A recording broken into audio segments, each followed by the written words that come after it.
ఓం శ్రీమాత్రే నమః. నమస్తే అండి. ఎలా ఉన్నారండి? అంతా బాగున్నారా? నేను కూడా బాగున్నానండి. ఇదేంటా అనుకుంటున్నారా? ఈరోజు కూరండి.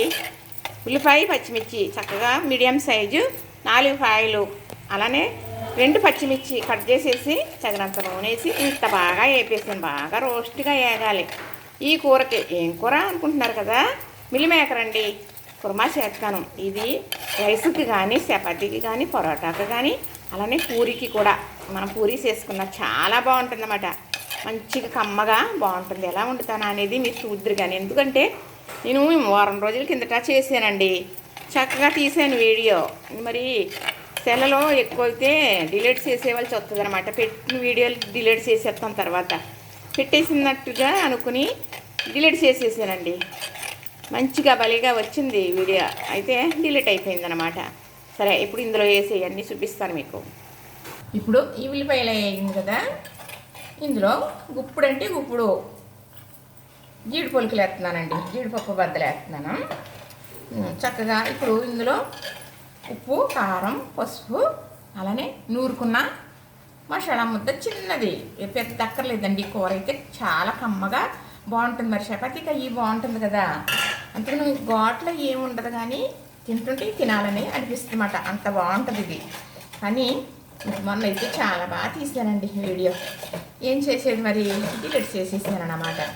ఈరోజు అయితే మళ్ళీ వండుతున్నాను. మిల్ మేకర్ ఉందనుకోండి, చక్కగా నీళ్ళు కొంచెం అదే బాగా మరుగు అనేది కాకుండా నీళ్ళు వేడెక్కిన తర్వాత అందులో వేసేసుకోవాలి. వేసుకుంటే చక్కగా నానిపోతాయి కదా.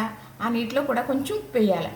ఉప్పు వేసేసి మరి ఇలాగా ఒక పొంగు రావదులేండి, వేడి మీదే వేసేస్తాం. వేడి నీటిలో వేసేస్తాం కదా, కట్టేస్తాం. కట్టేసే కదా ఒక 5 నిమిషాలు మనం అలా ఊరుకున్నాం అనుకోండి, చక్కగా మనం పిండి వేయచ్చు అనమాట. ఆ నీరు అనేది పిండేస్తే ఇప్పుడు ఇందులో వేసాం కదా మనం ఉప్పు, కారం, పసుపు, చక్కగా మరి కొంచెం మసాలా ముద్ద ఇవన్నీ లాక్కుంటుంది అనమాట. కానీ మరి కూర ఉంటుందండి, ఇది ముక్క నోట్లో పెట్టుకున్నాం అనుకోండి, ఒక మిల్ మేకర్ తీసుకుని మెత్తగా చాలా బాగా దూదిలాగా దిగిపోతుంది అనమాట.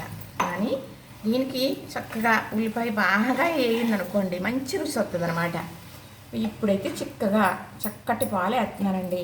ఈ పాలు వల్ల కూరకి చాలా రుచి వస్తుంది అనమాట. ఇవి మరి వారు తీసుకొస్తారు గేదె పాలు, చాలా చిక్కగా ఉంటాయి అన్నమాట. ఇదిగోనండి, ఇది ఇలా ఉడుకుతూ ఉంటుంది కదా. ఒకసారి మనం మూత పెట్టేసుకుందాం.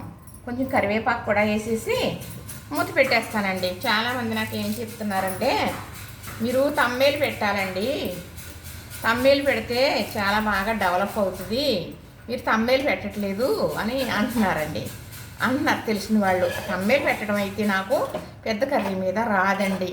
షార్ట్లో అయితే తమ్మేలు పెట్టడం మా కోడలు నేర్పించింది. మరి పెద్దదాని మీదకి తీసిపోతావు ఇలా పెట్టాలంటే కొంచెం ప్రాసెస్ ఉంటుంది అత్తయ్య గారు, మీరైతే చేయలేరు, కొంచెం టైం పడుతుంది అని చెప్పిందండి. దగ్గరగా ఉంటే అన్నీ మా కోడలే చూసుకున్నాం. కానీ మరి వాళ్ళు వేరే చోట్లో ఉంటారు, మేము వేరే చోట్లో ఉంటామన్నమాట. అయిపోయిందండి చక్కగా.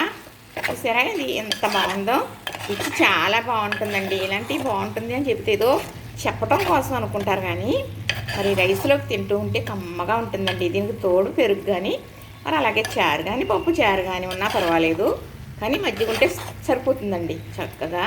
ఇది చపాతీకి కూడా బాగుంటుందని చెప్పాను కదా, చాలా బాగుంది కదా చూడటానికి. మనకి ఇంకా గ్రేవీ కావాలి అంటే ఉల్లిపాయ ఎక్కువ వేసుకోవచ్చు. మరి ఇది ఒక మనిషి కూర, ఎక్కువ అయిపోతుందని చెప్పి నేను తక్కువ గ్రేవీకి ఉల్లిపాయలు 4 వేసుకున్నాను. కానీ ఇంకా ఇంకో 2 ఉల్లిపాయలు వేసుకున్నాం అనుకోండి, మరి చపాతీకి కావాలి 4-3 తినాలంటే గ్రేవీ అనేది ఉంటుందన్నమాట. చూసారు కదా, చూస్తుంటే చాలా బాగుంది కదా. మొన్న ఇలానే చేశానండి చక్కగా. మరి ఈరోజు అయితే చేశాను. చూసారు కదా, నచ్చింది కదా. ఇలా చేసుకుంటారా మరి? ఇది నోట్లో ఇలా నాలుగు మీద పెట్టుకుంటే దూది పిండిలాగా, చాలా దూది పిండి కూడా తక్కువే అని చెప్పాలండి. ఎంత బాగుంటుంది అంటే, మంచిగా ఇలా చిన్నగా ఉన్న మిల్ మేకర్ తెచ్చుకోవాలి, పెద్దవి కాకుండా. ఒకవేళ పెద్దవి తెచ్చుకుంటే అవి కొంచెం నలిపేసి 2-3 ముక్కలు అయ్యేటట్టు వేసుకుంటే సరిపోతుంది. చూసారు కదా, నచ్చింది కదా. ఇంతేనండి, ఇలా చేసేసుకున్నాం అనుకోండి, ఉదయం భోజనంలో వేసేసుకోవచ్చు, సాయంకాలం టిఫిన్లో చపాతీ చేసుకుని తినేయచ్చు హాయిగా. నచ్చింది కదా. లైక్ చేయండి, షేర్ చేయండి, సబ్స్క్రైబ్ చేసేయండి.